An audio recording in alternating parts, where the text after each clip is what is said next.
नमस्कार, मेरा नाम है डॉक्टर पुरु धवन और आज इस वीडियो में हम बात करने वाले हैं कि नॉनवेज कितना बेनिफिशियल होता है एक लकवे के मरीज के लिए। लकवे के मरीज जब किसी को होता है, लकवा किसी को होता है तो बहुत सारी एडवाइस दी जा रही होती है, घर वाले दे रहे होते हैं। जब हम नेट पे सर्च करते हैं, यूट्यूब पे देखते हैं तो बहुत सारी ऐसी वीडियोस भी देखने को मिल जाती हैं जहाँ पे कबूतर का कभी ब्लड की भी बात हो रही है, कभी खरोड़े का सूप की बात हो रही है। तो बहुत सारी ऐसी एडवाइस देखने को मिल रही होती है जिससे कहा जाता है कि लकवा ठीक हो जाता है। तो क्या सच्चाई है, क्यों एडवाइस किया जाता है नॉन वेज एक लकवे के मरीज को, इसको आज हम साइंटिफिकली समझने की कोशिश करेंगे। तो शुरुआत करेंगे सबसे पहले कि नॉन वेज खाना चाहिए या नहीं खाना चाहिए, खाना चाहिए तो कौन सा खाना चाहिए और इसके क्या फायदे और क्या नुकसान है। तो जैसे मैंने पहले बताया कि YouTube पे बहुत सारी वीडियोस अवेलेबल हैं, तो मैं उनके बारे में साइंटिफिकली नहीं जानता, एज ए डॉक्टर हमें नहीं पता, बट कुछ चीजें ऐसी हैं जिनके बारे में हम बहुत अच्छे तरीके से जानते हैं। हमारी बॉडी पूरी की पूरी प्रोटीन की बनी हुई होती है। तो हमने किन चीज़ों का ध्यान रखना होता है कि जब हमने रिकवरी करनी है तो बॉडी के अंदर रॉ मटेरियल यानी प्रोटीन होना बहुत ज़रूरी है और वो प्रोटीन हमारी बॉडी में हमारे खाने से ही जा रहा होता है। अब अगर हमने अपनी रिकवरी फास्ट रखनी है तो बॉडी में प्रोटीन की डेफिशिएंसी किसी भी कीमत में नहीं होनी चाहिए। बॉडी में सारे के सारे अमीनो एसिड्स, एंजाइम्स कंप्लीट तरीके से हमारी बॉडी में होने चाहिए, तभी हमारी रिकवरी फास्ट हो पाएगी। और इसके लिए हमें ध्यान रखना पड़ता है कि हमें अपना प्रोटीन का इंटेक बढ़ाना होता है, क्योंकि जितनी भी वेजिटेबल सोर्सेस होते हैं उनके अंदर उनको इनकम्प्लीट प्रोटीन कहा जाता है, यानी उनके अंदर कोई ना कोई प्रोटीन का पार्ट, अमीनो एसिड का पार्ट कम होता है। मगर जब हम सब चीज़ों को मिला के खाते हैं, कभी मशरूम खा रहे हैं, कभी दालें खा रहे हैं, तो वो कमियां हमारी पूरी हो जाती है। बट एक तरीका और है, जो पेशेंट नॉन वेजिटेरियन है वो नॉन वेज का इंटेक करके रिकवरी को फास्ट कर सकते हैं। इसलिए उनको एडवाइस किया जाता है कि आप थोड़ा बहुत नॉन वेज अपनी डाइट में रखो। तो इसके लिए तरीका क्या होता है, पहली चीज है एग। एग वाइट जो है वो कंप्लीट फूड की तरह माना जाता है, तो एग वाइट को आप पूरा यूज कर सकते हैं। येलो पार्ट इसलिए यूज नहीं करना होता क्योंकि उसके अंदर कोलेस्ट्रॉल की मात्रा ज्यादा होती है। अगर आपको लकवा हुआ है, क्लॉट की वजह से हुआ है, आप येलो पार्ट खाओगे तो हो सकता है कि उस येलो पार्ट की वजह से कोलेस्ट्रॉल लेवल आपके और बढ़े और आपके ब्लड के अंदर दोबारा से खून के थक्के बनने के चांसेस आ सकते हैं। इसलिए एग तो लेना है, बट एग वाइट लेना है। दूसरा इंपॉर्टेंट जो मैं एडवाइस करता हूं वो है फिश। फिश जो होती है वो व्हाइट मीट होती है, उसमें कोलेस्ट्रॉल की मात्रा ना के बराबर होती है, छोटी छोटी फिशेस जो होती हैं। तो इनका इंटेक करने से हमारी बॉडी में रिकवरी फास्ट हो जाती है, इसलिए फिश को एडवाइस किया जाता है। जो एडवाइस नहीं किया जाता है वो है जितने भी बड़े जानवर हैं जिनकी बॉडी में से निकलता है रेड मीट, वो बिल्कुल भी एडवाइस नहीं किया जाता। हम चिकन भी मना करते हैं, हम मटन पूरी तरह से मना करते हैं, क्योंकि मटन जैसे जितने भी बड़े जानवर हैं इनके अंदर कोलेस्ट्रॉल की मात्रा ज़्यादा होती है और इन्हें पचाने में ताकत भी ज़्यादा लगती है। अब आपकी बॉडी पे वीकनेस है, आपको उठना है, अगर आप कोई भारी सामान खा लोगे तो आपको उसको रिकवरी करने में टाइम लगेगा। इसी वजह से हमें वाइट मीट पे फोकस करना होता है। हम एग्स लेते हैं, हम फिश लेते हैं, चिकन कभी कभार ले सकते हैं, बट ध्यान के रखना होता है कि कोई भी आइटम आप जो खा रहे हो नॉनवेज के अंदर वो फ्राइड नहीं होनी चाहिए। क्योंकि अक्सर लोग क्या गलती करते हैं, फ्राइड चीज़ें बनाना शुरू कर देते हैं, बहुत ज़्यादा उसमें घी, तेल, सब मसाले का यूज़ करते हैं, जो कि एडवाइस नहीं होता पैरालिसिस पेशेंट के लिए। अगर आपने नॉनवेज खाना है, मान लो फिश ही खानी है, एग ही खाना है, तो एग अपना बॉइल्ड ले सकते हो। हद से ज़्यादा उसको आप नॉन स्टिक पैन पे आप उसको ऑमलेट टाइप बना सकते हो। फिश का आप सूप ले सकते हो, बट उसको आपने फ्राई करके नहीं खाना, नहीं खाना और नहीं खाना, क्योंकि जितना कोलेस्ट्रॉल अपनी बॉडी में लेके जाओगे घी तेल की फॉर्म में, वो फिर क्लॉट बनाने की टेंडेंसी को बढ़ाएगा। अब हम अक्सर एक और गलती करते हैं कि इन चीज़ों को फ्लेवर देने के लिए हम उसमें नमक की मात्रा वेजिटेरियन खाने से थोड़ी सी ज़्यादा रखते हैं, जो कि एडवाइस नहीं होती है। क्योंकि अगर मान लो कि आपका पैरालिसिस हुआ है नस फटने की वजह से और आप अपनी बॉडी के अंदर नमक की मात्रा ज़्यादा ले जाओगे सिर्फ खाने को टेस्टी बनाने के लिए, तो आपका बीपी बढ़ सकता है। क्योंकि बीपी की दिक्कत आपको पहले से चल रही है, मेडिसिन आप पहले से खा रहे हो, ऊपर से आप नमक का इंटेक ज़्यादा कर जाओगे तो दिक्कत होगी। तो हमने जब भी हम कोई नॉनवेज आइटम बनाते हैं तो दो चीज़ों का मेन ध्यान रखना है कि हमने घी तेल का प्रयोग नहीं करना, ना के बराबर करना है, और नमक की मात्रा को कम से कम रखने की कोशिश करनी है। हमने उसको मेडिसिन की तरह खाना है, हमने उसे खाने की तरह नहीं खाना।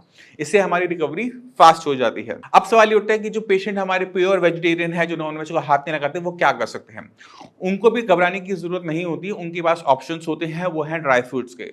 अगर अपनी डाइट के अंदर आप ड्राई फ्रूट्स की मात्रा अच्छी रखते हो, मशरूम्स की मात्रा अच्छी रखते हो, आप अपने में दालों की मात्रा ज्यादा रखते हो, दूध आप अच्छी मात्रा में लेते हो, तो आपको नॉनवेज खाने की बिल्कुल भी जरूरत नहीं होती, आपकी रिकवरी भी अच्छी चलती है। बस आपने ध्यान के रखना है जिन चीजों के अंदर प्रोटीन की मात्रा ज़्यादा है, मिनरल्स की मात्रा ज़्यादा है, अमीनो एसिड की मात्रा ज़्यादा है, उनका इंटेक अपनी डाइट में थोड़ा ज़्यादा बना के रखना होता है, जिससे आप अपनी बॉडी को वो रॉ मटेरियल दे पाओ जिससे आपका ब्रेन रिकवर कर सके। क्योंकि ब्रेन ने रिकवर अपने आप करना होता है। जब कभी किसी को क्लॉट आता है, नस फटती है, तो ब्रेन पहले 6 महीने बहुत अच्छी रिकवरी दिखाता है। क्यों दिखाता है?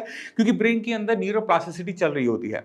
अब आप सोचोगे न्यूरोप्लास्टिसिटी क्या है? डॉक्टर साहब ने बहुत बड़ा नाम ले लिया। न्यूरोप्लास्टिसिटी वो मैकेनिज्म है जिससे हमारा ब्रेन विकास करता है, डेवलप होता है। जब हम छोटे होते हैं, चल नहीं पा रहे होते, बोल नहीं पा रहे होते, छोटे है ना, बट जैसे जैसे हमारी एज बड़ी होती रहती है, हमारा ब्रेन डेवलप होता रहता है और हम कॉम्प्लेक्स से कॉम्प्लेक्स चीजें करने लायक बन जाते हैं। टीचर बन जाते हैं, आईएएस ऑफिसर बन जाते हैं, आईपीएस ऑफिसर बन जाते हैं। क्यों? क्योंकि ब्रेन ने डेवलपमेंट करी। ये जो ब्रेन की डेवलपमेंट किस मैकेनिज्म से हुई, वो है न्यूरोप्लास्टिसिटी। क्योंकि आप लोगों को नहीं पता, मैं आपको फिर भी बता देता हूं कि जब हम पैदा होते हैं, हमारे ब्रेन के अंदर जितने सेल्स है ना, उससे एक और नया नहीं बनता। कम हो सकते हैं बट वो नया बन नहीं सकता। क्यों नहीं बन सकता? क्योंकि वो इसी तरह से हमारा ब्रेन बना हुआ होता है। हमारा ब्रेन साइज में बड़ा करता है क्योंकि हमारे सेल का साइज बड़ा होता है, बट उनकी मात्रा, उनकी संख्या नहीं बढ़ती। तो मान लो कि जब मैं पैदा हुआ था, मेरे दिमाग के अंदर 1 करोड़ ब्रेन के सेल थे, वो 1 करोड़ एक नहीं होंगे। तो अब हमने ब्रेन के अंदर रिकवरी करनी है, अब अपनी संख्या तो बढ़ा नहीं सकते। तो ये संख्या ना बढ़ने पर किस तरह से ब्रेन रिकवरी करता है, वो है न्यूरोप्लास्टिसिटी। अब ब्रेन कितना अच्छा काम करेगा, किसी को मैथ समझ में कैसे आएगा, किसी को साइंस कैसे समझ में आएगा, या फिर हम जो देखते हैं कि साइंटिस्ट जो लोग होते हैं और एक जो नॉर्मल इंसान है, उसके बीच में फर्क क्या होता है? फर्क ये होता है कि ब्रेन की जो न्यूरोप्लास्टिसिटी है वो 2 चीजों पर डिपेंडेंट होती है। न्यूरोप्लास्टिसिटी डिपेंडेंट है कि हम क्या देख रहे हैं, क्या सुन रहे हैं, कितनी इंफॉर्मेशन को इनटेक करते हैं और कितना उसको अपने ब्रेन को ट्रेन करते हैं। पहली चीज ये डिपेंडेंट होती है। अब जब हमारे ब्रेन के सेल्स के नंबर नहीं बढ़ रहे, तो ब्रेन हील अप कैसे हो कर रहा है? वो करता है न्यूरोप्लास्टिसिटी में। न्यूरोप्लास्टिसिटी के अंदर एक सेल दूसरे सेल से आपस में जुड़ा हुआ होता है। जैसे आप अपनी स्क्रीन पे देख पा रहे हो कि एक न्यूरॉन सेल बहुत सारे मल्टीपल न्यूरॉन सेल से लगा हुआ होता है और ये आपस में एक दूसरे से इलेक्ट्रिकल सिग्नल्स में बात कर रहे होते हैं। अब जितना ये कॉम्प्लेक्स स्ट्रक्चर होगा, उतना ही डेवलप हमारा ब्रेन होगा। हम बड़ी से बड़ी चीजें तब समझ पाएंगे जब हमारा ब्रेन ये कॉम्प्लेक्सिटी बढ़ाएगा।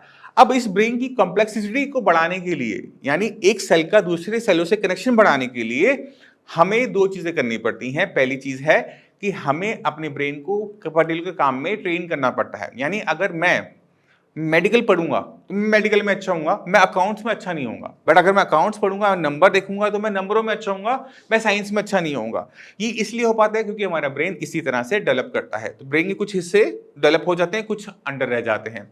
तो ये जो न्यूरोप्लास्टिसिटी मेरे ब्रेन में हुई, जो मुझे डॉक्टर बनाती है, ये न्यूरोप्लास्टिसिटी आपको ठीक कर सकती है। तो आपने करना क्या है? आपने अपने ब्रेन पे आज से काम करना शुरू करना है, क्योंकि न्यूरोप्लास्टिसिटी लकवा होने के बाद 6 महीने बहुत अच्छा काम करती है। यानी आपको पहले में, मान लो कि आज आपको लकवा हुआ, तो पहले महीने में आपकी थोड़ी सी रिकवरी आनी शुरू हो जाएगी, दूसरे महीने में और अच्छी आएगी, तीसरे महीने में और अच्छी आएगी, फिर चौथे महीने में थोड़ी सी कम होगी, 5वें महीने में और कम होगी, और छठे महीने आते आते तक न्यूरोप्लास्टिसिटी बंद हो चुकी होती है। और पहले 6 महीने में आप कोई भी ट्रीटमेंट करते हो, कोई भी ट्रीटमेंट करते हो, उसके आपको रिजल्ट देखने को मिल जाएंगे। चाहे आप अपने आप को मंदिर जाते हो, गुरुद्वारे जाते हो, एलोपैथिक मेडिसिन खाते हो, फिजियोथेरेपी करवाते हो, एक्सरसाइज करते हो, कुछ भी करोगे, किसी का भी हाथ आपको लगता चला जाएगा, आपको अपने अंदर चेंजेस नजर आने शुरू होंगे। क्योंकि उस टाइम में ब्रेन अपने आप ही डेवलप, अपने आप को ही चेंज कर रहा होता है। न्यूरोप्लास्टिसिटी बहुत अच्छी तरीके से चल रही होती है। प्रॉब्लम कहां आती है? प्रॉब्लम आती है जब ये 6 महीने हमारे बीत जाते हैं। अब उसके बाद वही जो ट्रीटमेंट पहले काम कर रहा था, वो ट्रीटमेंट अब काम नहीं कर रहा होता, क्योंकि ब्रेन के अंदर अब न्यूरोप्लास्टिसिटी बंद हो चुकी है। तो अगर आप एक्सरसाइज जो मर्जी कर लो, आपको वो चेंजेस नजर नहीं आएंगे जो आप चाहते हो, जिस स्पीड से आप चाहते हो। तो पहला काम हमने क्या करना होता है कि हमने न्यूरोप्लास्टिसिटी को ऑन करना होता है कि हमारा ब्रेन सीखने लायक कंडीशन में बना रहे, अपने अंदर इंप्रूवमेंट लेकर आता रहे, अपने अंदर कॉम्प्लेक्सिटी को बढ़ाता रहे। दूसरा काम हमने क्या करना होता है? हमने इसी ब्रेन को ट्रेन करना होता है किसी पर्टिकुलर काम के अंदर। अब ब्रेन का वो हिस्सा जो पहले पेशेंट को चलाता था, बुलाता था, हाथ हिलाता था, वो तो खराब हो गया। अब हमने अपने ब्रेन को ट्रेन इसी काम के अंदर करना है कि मैं ढंग से चलूं, मैं ढंग से बोलूं, मेरे ढंग से हाथ हिले। तो ये कैसे होगा? ये होगा रिपीटिशन से। यानी अगर मैं एक ही काम को बार बार करता हूं, यानी मैं जब किसी काम को बार बार करता हूं, उस काम में मैं अच्छा होता चला जाता हूं। इसको एक और एग्जांपल से समझते हैं। मान लो कि आपने आज तक कभी रोटी नहीं बनाई, आज आपको एक बेलन दे दिया गया, एक आटे का पेड़ा दे दिया गया, अब बोला गया कि इसे बेलो। आपकी पहली रोटी गोल नहीं बनेगी, बट आपकी जब 100वीं रोटी बनेगी ना तो बिल्कुल परफेक्ट गोल बनेगी। क्यों? क्योंकि अब आपका ब्रेन ट्रेन हो चुका है रोटी बेलने के लिए। इसी तरह से जब हमें लकवा हुआ तो ब्रेन का वो हिस्सा तो डैमेज हो गया। अब हमने ब्रेन के दूसरे हिस्से को हमने डेवलप करना है चलने के लिए। तो जब मैं रिपीटेशन में काम करता हूँ, बार-बार उसी काम को करता हूँ, तो मैं उसे परफेक्ट करता चला जाता हूँ। थोड़ा-थोड़ा बदलाव रोज होगा, आपको नज़र नहीं आएगा, बट जब से ही आप 1 महीने बाद देखोगे, 2 महीने बाद देखोगे, कहोगे डॉक्टर साहब ये तो बहुत बदलाव हो गया। और ये बदलाव कैसे आते हैं मैं आपको खुद दिखाता हूँ। नमस्कार, मेरा नाम है डॉक्टर पुरुधवन और आज हमारे साथ हैं विनोद जी। विनोद जी 38 इयर्स के हैं और इनको 2021 में कब हुआ था? 21 में सर। 21 में लगवा हुआ था। जी सर। और मेरे पास कब आया था? 2023 जुलाई। इस जुलाई में जुलाई में। जब जुलाई में आए थे तो क्या कंडीशन थी आपकी? सर मेरा हाथ यूं था, बैंड था, बिल्कुल खुल नहीं रहा था हाथ। अच्छा। तो आपकी दवाई से मेरा हाथ काफ़ी खुला है और काफ़ी फर्क पड़ा है मेरे को हाथ अच्छा। में। और जवान में फर्क पड़ा सर।